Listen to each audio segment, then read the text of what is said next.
വണ്ടിയിൽ flag, sticker, beacon light ഇതൊക്കെ ഘടിപ്പിക്കാൻ ഇവർക്ക് എന്ത് അധികാരം? ഇവർ വോക്കി ടോക്കിയൊക്കെ പിടിച്ച് കാക്കി പാൻറ് വിട്ട് ഫ്രണ്ടിൽ നിന്ന് ഫോട്ടോ എടുക്കുക, അങ്ങനെ പൊതുജനങ്ങളെ പറ്റിക്കുകയാണ്.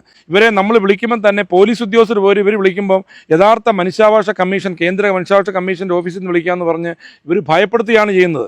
മനുഷ്യാവകാശ കമ്മീഷന്റെ പേരും പദവിയും ദുരുപയോഗം ചെയ്യുന്നുവെന്ന പരാതിയിൽ ഹ്യൂമൻ റൈറ്റ്സ് കോപ്സ് എന്ന സംഘടനയ്ക്കെതിരെ ക്രൈംബ്രാഞ്ച് അന്വേഷണം നടത്താൻ ഉത്തരവ്. പത്തനംതിട്ട സ്വദേശിയും കലാകാരനുമായ താജു പത്തനംതിട്ട നൽകിയ പരാതിയുടെ അടിസ്ഥാനത്തിലാണ് ഇപ്പോൾ ഒരു ക്രൈംബ്രാഞ്ച് അന്വേഷണത്തിന് ഉത്തരവിട്ടിരിക്കുന്നത്. ഹ്യൂമൻ റൈറ്റ്സ് കോപ്സ് എന്ന ഈ സംഘടനയുടെ ഭാരവാഹികൾ ആളുകളെ വിളിച്ച് ഭീഷണിപ്പെടുത്തുന്നതായും തട്ടിപ്പ് നടത്തുന്നതായുമാണ് താജുദ്ദീൻ പരാതി ഉന്നയിച്ചത്. ആ സംഭവത്തിലാണ് ഇപ്പോൾ വിശദമായ അന്വേഷണം നടത്താൻ തന്നെ ഉത്തരവിട്ടിരിക്കുന്നത്. എന്താണെങ്കിലും പരാതിക്കാരൻ തന്നെ നമുക്കൊപ്പം ചേരുകയാണ്. താങ്കളും ഈ ഹ്യൂമൻ റൈറ്റ്സ് കോപ്സ് എന്ന് പറഞ്ഞ സംഘടനയും തമ്മിലൊരു പ്രശ്നത്തിലേക്ക് പോകുന്നത് എങ്ങനെയാണ്? എൻ്റെ ഭിന്നശേഷിക്കാരനായ മകനെ മല്ലപ്പള്ളിയിലൊരു സ്ഥാപനത്തിൽ ഞാൻ പഠിപ്പിക്കാൻ പറ്റുന്നു അവധിക്കാലത്തിൽ. അവിടെ വെച്ച് എൻ്റെ മകന് ശാരീരിക പീഡനം ഉണ്ടാകുകയും അതിനെതിരെ ഞാൻ പോലീസിൽ പരാതി കൊടുക്കുകയും പ്രതി അറസ്റ്റ് ചെയ്ത് റിമാൻഡ് ചെയ്യുകയും സ്ഥാപനം ജില്ലാ കളക്ടർ അടച്ചുപൂട്ടുകയും ചെയ്തു. ഈ സമയത്ത് ഇവരുടെ കൂട്ടത്തിൽപ്പെട്ട ആളാണ് ഈ മനുഷ്യാവകാശ ചെയർമാൻ എന്ന് പറഞ്ഞ ഷാജി ജേക്കബ് എന്ന് പറഞ്ഞ ആൾ.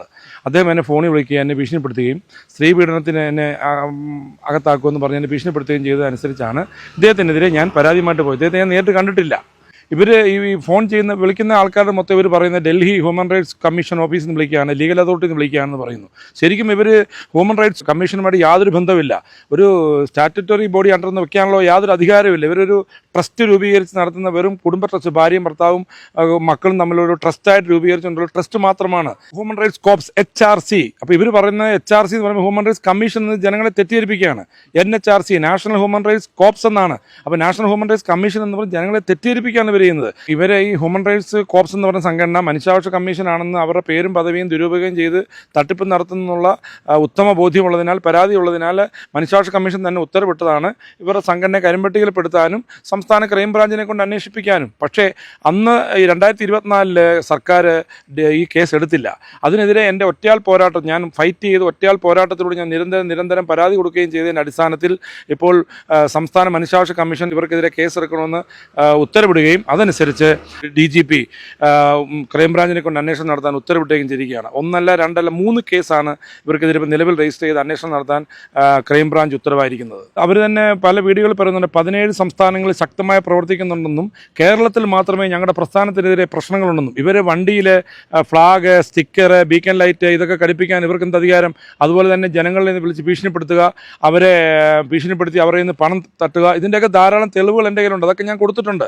പൈസ 25,000 മേടിക്കുന്നുണ്ട്, 1 ലക്ഷം മേടിച്ച കേസുണ്ട്. അങ്ങനെ ഒരുപാട് പൈസകൾ മേടിക്കുക. പണം മേടിക്കുന്ന പറഞ്ഞാൽ ഇരു കക്ഷികളെ ഇവർ കോൺടാക്ട് ചെയ്യും. ഇപ്പോൾ ലേറ്റസ്റ്റ് ആയിട്ട് അടിമാലിയിൽ ഒരു സ്ത്രീയുടെ ഹസ്ബൻഡിനെ കാണാൻ പോയി. ഇയാൾ ഉടനെ വിളിക്കുകയാണ്, ഹ്യൂമൻ റൈറ്റ്സിൻ്റെ ഓഫീസിൽ നിന്ന് വിളിക്കുകയാണ്. ഇപ്പോൾ ഒരു രാഷ്ട്രീയ പാർട്ടിയുടെ പേരാണ് അദ്ദേഹം പറയുന്നത്, നാഷണൽ ചെയർമാനാണെന്ന്. അങ്ങനെ വിളിക്കുന്ന ആൾക്കാരോട് പല കാര്യങ്ങൾ പറഞ്ഞാണ് ഇദ്ദേഹം ഞാൻ ശരിയാക്കി തരാം, ഇപ്പോൾ ശരിയാക്കി തരാം, ഞാൻ റെഡിയാക്കാമെന്ന് പറയും. ഇരു കക്ഷികളെ വിളിച്ച് 2 പേരുടെ കയ്യിൽ നിന്ന് പണം തട്ടിപ്പാണ് മെയിൻ പരിപാടി. അതിൻ്റെ ധാരാളം തെളിവുകൾ എനിക്ക് പൊതുജനങ്ങൾ നൽകിയിട്ടുണ്ട്. ഡൽഹി വരെ ഞാൻ പോയതാണ്. ഇവർ ഡൽഹി ചെല്ലുമ്പോഴാണ് ഇവർ വോക്കി ടോക്കിയൊക്കെ പിടിച്ച് കാക്കി പാൻറ് വിട്ട് ഒരു തീസസാരി കോർട്ടിൻ്റെ അവിടെ ചെന്ന് കറങ്ങി നിൽക്കുക, അതിൻ്റെ ഫ്രണ്ടിൽ നിന്ന് ഫോട്ടോ എടുക്കുക, അങ്ങനെ പൊതുജനങ്ങളെ പറ്റിക്കുകയാണ്. ഇവരെ നമ്മൾ വിളിക്കുമ്പോൾ തന്നെ പോലീസ് ഉദ്യോഗസ്ഥർ പോലും ഇവർ വിളിക്കുമ്പം യഥാർത്ഥ മനുഷ്യാവകാശ കമ്മീഷൻ, കേന്ദ്ര മനുഷ്യാവകാശ കമ്മീഷൻ്റെ ഓഫീസിൽ നിന്ന് വിളിക്കാമെന്ന് പറഞ്ഞ് ഇവർ ഭയപ്പെടുത്തുകയാണ് ചെയ്യുന്നത്. ആ ഭയപ്പെടുത്തൽ എനിക്കെതിരെയും ഉണ്ടായി. എൻ്റെ കുടുംബജീവിതം വരെ തകർക്കാൻ നോക്കിയ, എനിക്കെതിരെ വ്യാജ പരാതികൾ കൊടുക്കുക, ഇതിന്മേൽ അന്വേഷണം നേടുക, എൻ്റെ ജോലി കളയിപ്പിക്കാൻ ശ്രമിക്കുക, ഇങ്ങനെ ഇവർക്കെതിരെ തിരിയുന്നവരെല്ലാം ഇവർ സാധാരണ സ്ത്രീ പീഡന കേസിലൊക്കെ പെടുത്തി അവരെ ആ പരാതിയിൽ നിന്നും തണുപ്പിക്കാൻ നോക്കും. പക്ഷേ എന്നെ ആ രീതിയിലൊക്കെ കുരുക്കാൻ നോക്കിയിട്ടും ഞാൻ പിടിച്ചു നിന്നു എന്നുള്ളതാണ്. എന്തെങ്കിലും പ്രശ്നത്തിൽ പെട്ട് നിൽക്കുന്ന ഒരു സാധാരണക്കാരെ ഇവരെന്ത് ചെയ്യും? ഫോൺ ചെയ്തിട്ട് FIR ഇടും, നിങ്ങളെ ജയിലിലടയ്ക്കും എന്നൊക്കെ പറയുമ്പോൾ സാധാരണപ്പെട്ട ആളുകൾ പേടിച്ചു പോകും, ഭയന്നു പോകും. അതാണ് ഇവർ ആ ഒരു ഭയത്തെയാണ് ഇവർ നിർത്തിക്കൊണ്ട് ഇവരിൽ നിന്ന് പണം തട്ടുന്നത്. ചെറിയ നിസ്സാര കേസുകളിൽപ്പെട്ട ആൾക്കാർ, അല്ലെങ്കിൽ മദ്യമയക്കും വരെ ഞങ്ങൾ എന്തെങ്കിലും ഒരു കേസിൽപ്പെട്ട ആൾക്കാർ ഇവർ വിളിക്കുക, അവരെ ഭീഷണിപ്പെടുത്തുക, ഞങ്ങൾ രക്ഷിച്ചു തരാമെന്ന് പറഞ്ഞ് അവരെ സഹായിക്കുക. ഇരു കക്ഷികളിലെയും കൂടെ നിന്നുകൊണ്ട് ഇവർ പൈസ ഉണ്ടാക്കുകയാണ് ഇവരുടെ ലക്ഷ്യം.